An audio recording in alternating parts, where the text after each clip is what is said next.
In this video, we will show you how to exchange the working chamber door seal of your N4 Plus.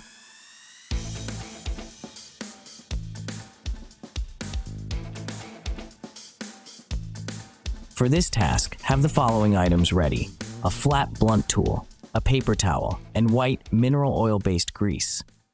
Open the working chamber door.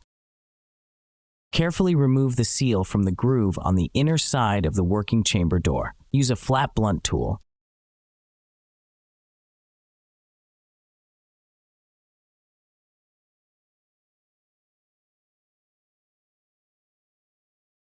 Thoroughly clean the groove in the working chamber door with the paper towel. Make sure there are no residues left before attaching the spare seal to the working chamber door. Align the gluing point of the spare seal to the notch in the gasket frame.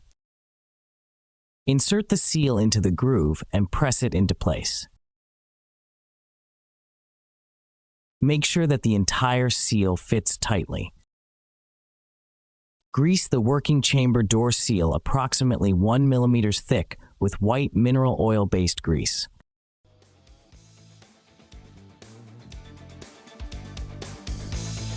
Close the working chamber door. For the complete operating instructions, visit dentalportal.info/N4Plus. We hope that this was helpful. Thank you for watching.